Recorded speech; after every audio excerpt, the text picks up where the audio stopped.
ഒരാൾക്ക് സോഷ്യൽ മീഡിയയിൽ കിട്ടുന്ന ഒരു വിളിപ്പേര് ചില രീതിയിലൊക്കെ ഇങ്ങനെ അർത്ഥവത്തായി മാറും നമ്മൾ കണ്ടിട്ടുണ്ട്. ഷാഫി പറമ്പിൽ ഒരു ഷോഫി എന്നുള്ള പേരിൽ ഇങ്ങനെ പല ആവർത്തി വരുമ്പോൾ നമ്മൾ മനസ്സിലാക്കേണ്ട ഒരു സംഭവമുണ്ട്. പേരാമ്പ്രയിലെ അപകടവുമായി ബന്ധപ്പെട്ട് ഷാഫി പറമ്പിൽ ചെയ്തു വെച്ചിട്ടുള്ള കാര്യങ്ങൾ കൃത്യമായി വീഡിയോയിലൂടെ മാധ്യമങ്ങളിലൂടെയൊക്കെ നമ്മൾ കാണുകയാണ്. മഷിക്കുപ്പി വിവാദം എന്ന ഷാഫിയുടെ നടുവൊടിച്ച, ഷാഫിയുടെ മുഴുവൻ വിലയും കളഞ്ഞ ആ ഒരു വലിയ അവസ്ഥ.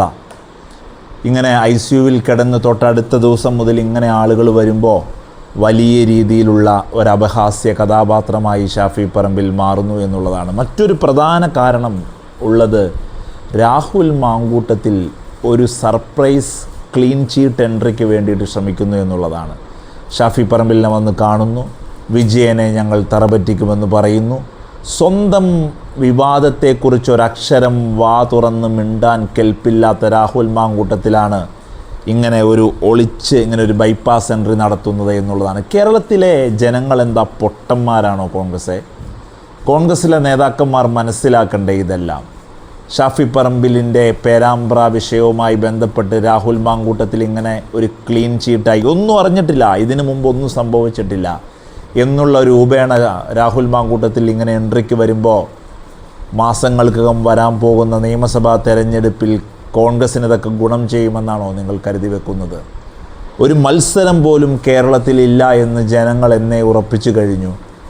2026 നിയമസഭയിൽ പ്രതിപക്ഷത്തിന് വോട്ട് ചെയ്യണം, 10 വർഷം പ്രതിപക്ഷത്തിരുന്നൊരു ഒരു പ്രസ്ഥാനത്തിന് വോട്ട് ചെയ്യണം എന്ന് വിചാരിക്കുന്നവർ 20% താഴെയായിരിക്കും ഈ രാഷ്ട്രീയ കേരളത്തിലെന്നുള്ളതാണ്. അത്രമേൽ അപഹാസ്യരായി, ഒന്നും ചെയ്യാനാവാതെ, ചെയ്തത് മുഴുവനും തിരിച്ച് കുറിക്കുകൊള്ളുന്ന രീതിയിൽ തിരിച്ചടിച്ച് ഇങ്ങനെ പ്രതിരോധം തീർക്കാൻ മാത്രം വിധിക്കപ്പെട്ട ഒരു പ്രതിപക്ഷമായി, ആൾക്കൂട്ട ബഹളമായി കോൺഗ്രസ് ഇങ്ങനെ നിൽക്കുമ്പോൾ രാഹുൽ മാങ്കൂട്ടത്തിൻ്റെ ശബ്ദം തന്നെയാണോ ആ വോയിസ് റെക്കോർഡിൽ നമ്മൾ കേട്ടതെന്ന് ചോദിക്കുന്നതിന് ആൻസർ ഇല്ലാതെ നിൽക്കുമ്പോൾ ഇങ്ങനെ കോൺഗ്രസ് ഒരു വലിയ രീതിയിലുള്ള പ്രതിഷേധമൊക്കെ നടത്തി ഇനി അങ്ങോട്ട് സമര പരമ്പരകളുടെ ബഹളമായിരിക്കും കേരളത്തിലെ ജനങ്ങളെ തെറ്റിദ്ധരിപ്പിക്കാൻ. അതങ്ങ് പഴയ കാലം, ആ കാലമൊക്കെ മാറി. ഇപ്പോൾ അങ്ങനെയൊന്നുമല്ല. ഇപ്പോൾ ജനങ്ങൾക്ക് രാഷ്ട്രീയ ബോധമുള്ളവരാണ്.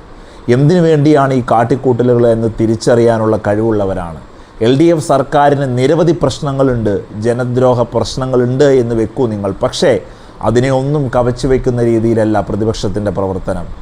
തമ്മിൽ ഭേദം തൊമ്മൻ എന്ന രീതിയിൽ LDF സർക്കാർ ഇനിയും തുടരുമെന്ന് പലയാവർത്തി സോഷ്യൽ മീഡിയ, മുഖ്യധാരാ മാധ്യമങ്ങൾ ചർച്ച ചെയ്തു പോകുന്നതും അതുകൊണ്ട് തന്നെയാണ്.